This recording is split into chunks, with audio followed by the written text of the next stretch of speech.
Greetings, Goddess Body Mind Spirit community. This is your Goddess Guru, Tyra Omilade, here to share a word of inspiration with you on your path to self-realization and self-mastery. Today is the summer solstice 2019, June 21st, 2019. And I just want to take a moment to indulge a bit. 5 years ago today is when I completed my initiatory rites and became a priestess of Yemonja. So thank you for sharing in this moment, even though I'm making this video late on that day. Most people won't even see it for that day, but this is a very special day for me. And just happy Ifa-versary to all of my brothers and sisters who finished with me at that time. So I just wanted to take a quick moment to come on and talk about something that I think needs to be addressed, because so many people are like, I want in on Ifa. And so I think that most people need to get, make an educated decision, because what we think Ifa is may not exactly be what Ifa is. It's one thing to read about Ifa. It's another thing to practice it. And I felt it was good as I pondered on it today for me to make a video. Well, I've been pondering on it a few days, but today I think would be a good idea because, as someone who's initiated into the priesthood, I can tell you a little bit about what Ifa is and what Ifa is not. Now, we know that Ifa is a religion out of West Africa. It's primarily associated with the Yoruba people. And, we hear about there's Ifa, the wisdom. Ifa is the wisdom that we draw from. And the wisdom is made up of the Odu. And the Odu are what lead, guide, and direct us. So when you get a reading in Ifa, you'll get the Odu. And the Odu is giving you guidance on what you're supposed to do. And then we have the Orisha. That a lot of people know about the Orisha. We know Yemonja, Oshun Oya. We know Eshu or Elegua, Shango, Ogun, Obatala. We know that the prophet or the wisdom Orisha is Orumala. There's also the Ori, which I don't know if I hear a lot of people talking about the Ori, but the Ori is about our own head. As a matter of fact, the word Orisha is made up of, part of that word is Ori. I don't even try to break these words down. You can go buy one of our Falakun's book. He'll break down every word in Ifa for you. But I do know that Orisha means select head. And so Ori is about our own spiritual head. And so, Ori is actually what we are seeking to become one with, to really know and experience on a deeper level. I've seen entire videos just on the Ori. There's the Ipanri and the Ori Inu, which make up the Ori. We would be remiss if we did not talk about the ancestors. Like, the ancestors are foundational in this practice of Ifa. And so, we pour libations to our ancestors. We feed our ancestors. There's even a divination tool that we can use to connect with our ancestors. I do agree with Baba Awa Falakun when he said that, what makes Ifa is that divination. That's what Africa has brought on so many levels to the world. Divination. That divination is off the chain, and it takes a long time to learn it. Let's see here. People hear about the warriors, Ogun, Eshu, Ogun, Ochozi, Osun. And people think Osun is Oshun.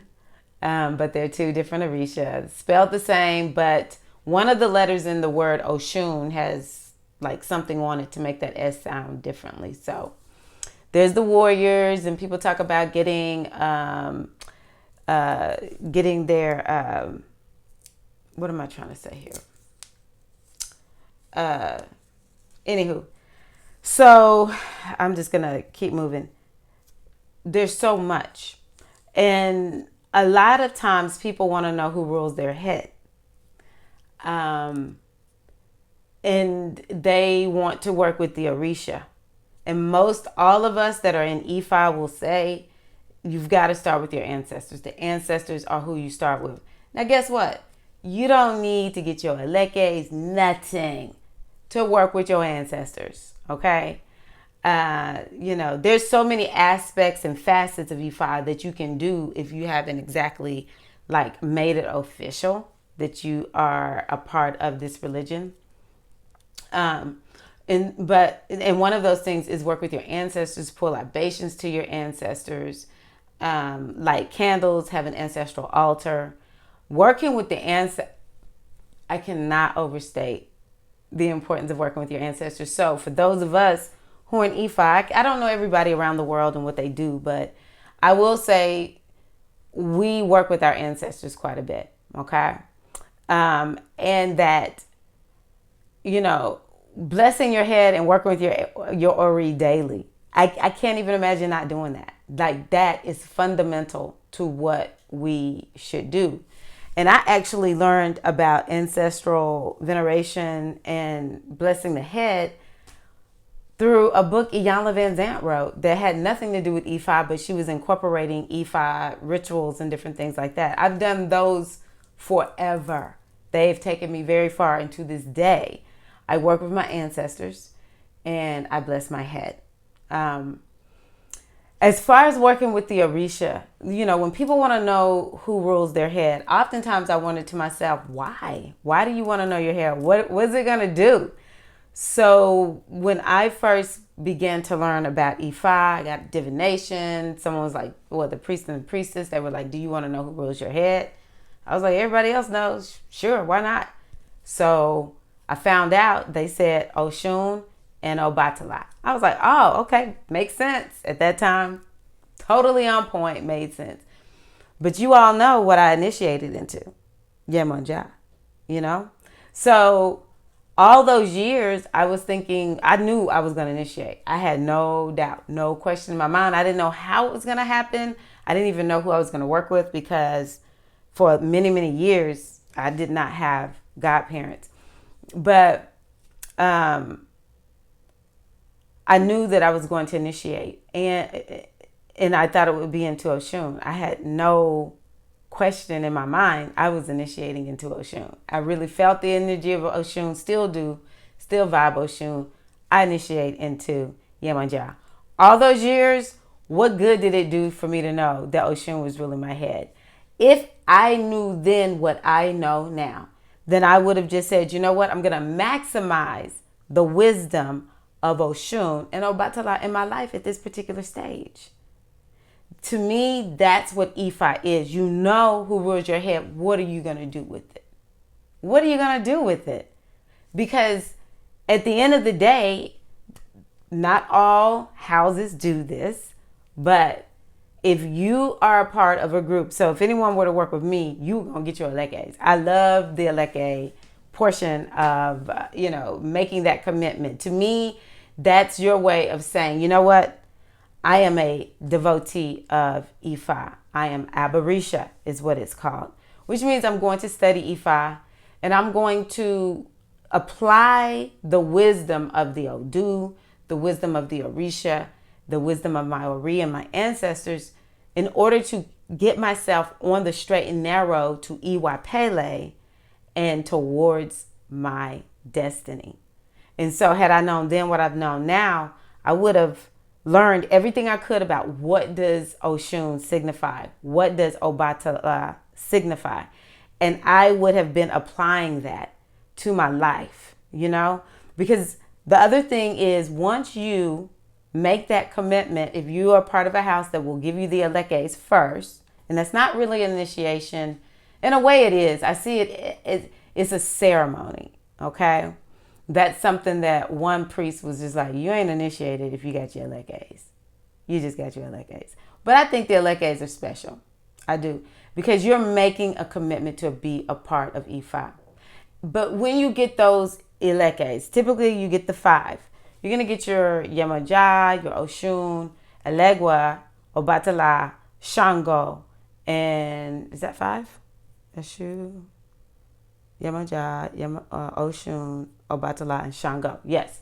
And so these elekes, the way my godmother taught us, these are altars. These are altars. Like, it's certain things you should not do when you wearing elekes.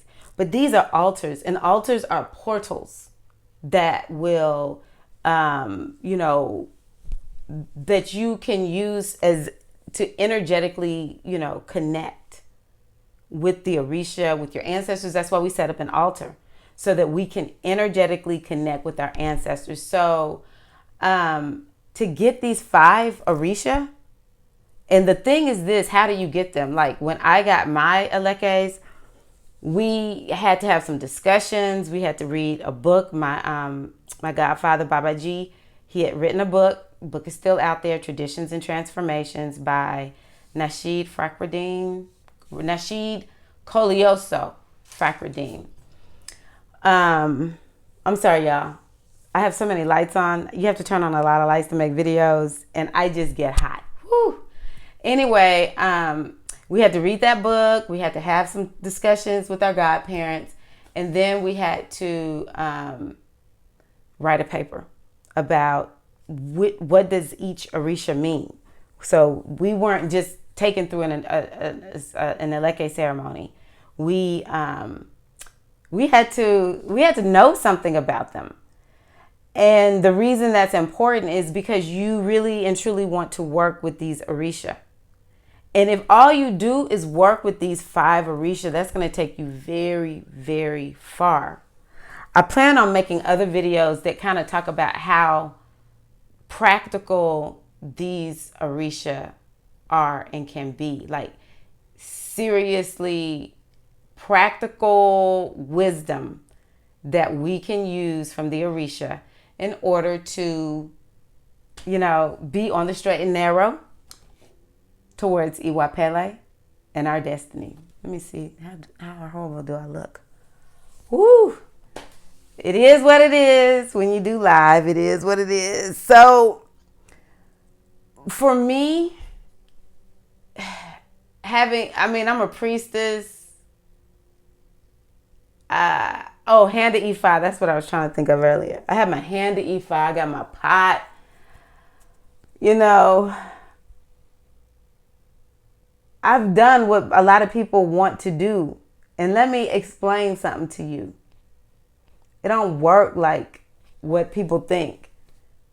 The Orisha have the expectation that you're going to fix your own stuff using their wisdom. So I just want people to know that. All right? I want people to know what Ifa really is. The magic is you working the wisdom. So I just wanted to share that because I think people don't all the time know. And if you come in knowing, I got to work. I've got to save my own self. The Orisha don't save me. The Orisha save you by saying, okay, boo, let me tell you which way you need to turn. All right? I'm telling you, you need to turn right. I see you about to turn left. I'm whispering in your ear, if you would but hear, you need to turn right. Are you going to turn right? Are you going to listen to the Orisha and turn right? Or are you going to turn left? Are you going to connect with your Ori so that you're walking one with the highest aspect of yourself, because you and your Ori are one. Your Ori is you. You are your Ori. So that you don't feel like you're out here free floating. No, you are one with your Ori. And so you are following the wisdom, the guidance of your Ori. And I see the Ori as supreme. And the Ori is the one, because they say, and they teach us in Ifa, that you're not getting any blessing unless your Ori says, oh yeah, this blessing is okay. Why in the world are we not desperate and desirous to know more about the Ori? You know why? Because there's so much information out there. And it makes Ifa look a certain way. You know, there's the singing, there's the prayers, the Ariki, the Patiki, all of that out there. You know, you hear about people going in trance, the bimbes, you just hear about all of this, you know. But at the end of the day, the Ifa practitioner, the Abarisha, And I feel like I'm Abarisha and priestess. But what we do is we have an altar or two set up in our house. For some, maybe more. But we're going to have an altar or two set up in our house. We're going to wake up every day and we're going to do some rituals. What you do, what you're taught to do might be different from what I'm taught to do. But we're going to do some rituals.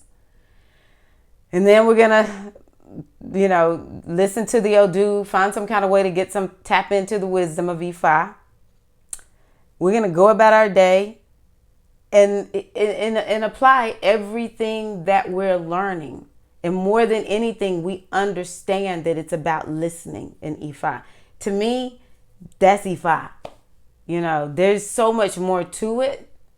But the real world Ifa, the way the majority of us are living, we wake up, we do our rituals, and we go throughout our day allowing the wisdom of Ifa. We talk about Ochozi. We allow Ochozi to be our GPS to keep us from either cussing out our coworker who's ticked us off or taking us in a different direction. It's like Ochozi is like, I'm trying to show you the way out of this.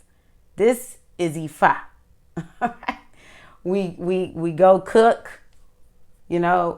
The other thing is Ifa is about nature, so we should be outside. I have forced myself to start going out camping because I'm like, what? This is ridiculous. I'm in a nature-based spiritual tradition and I'm not outside enough. That's ridiculous.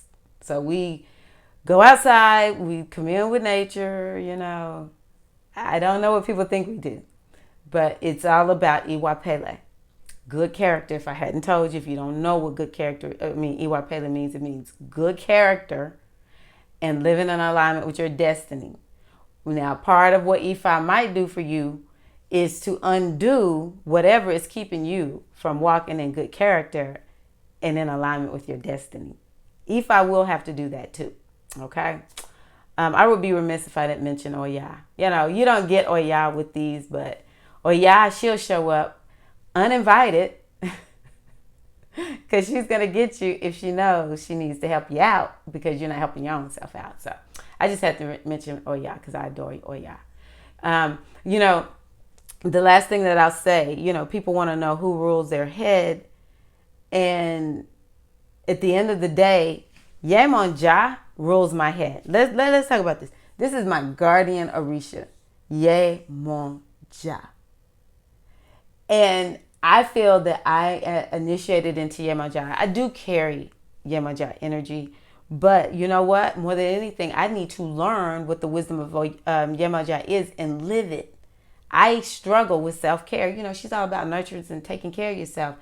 That's the medicine I need in my own life. It's not just about me being this perfect reflection of your Yemonja.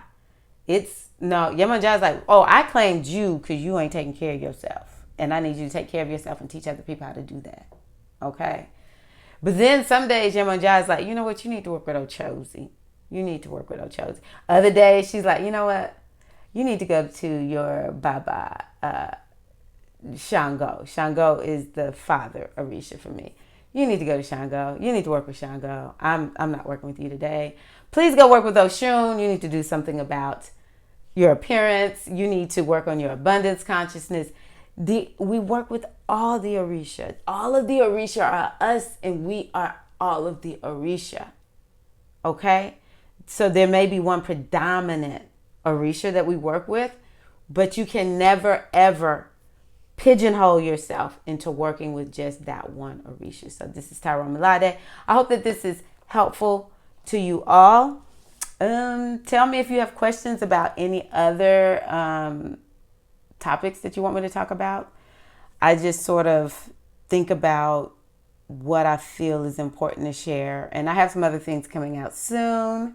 So I look forward to seeing you in other videos. My website is goddessbodymindspirit.com. Please go check out my website. If you need a reading, you can go to the spiritual readings page and request a reading there. Also, I have an inner circle. So for instance, the inner circle members are getting this video first.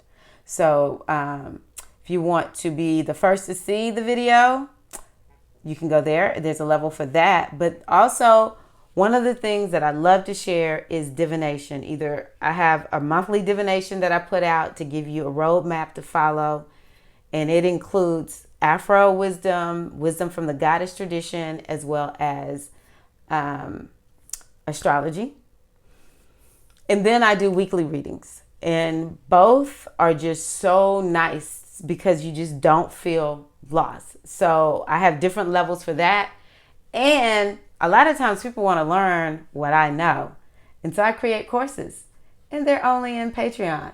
So you can go to Patreon, patreon.com/goddess body mind spirit, and check out the different levels that I have. I call it my inner circle, and you can look at which cipher you want to join. So thank you all so much. Happy summer solstice. Burn, baby, burn. It's about to get hot. Love y'all. Peace.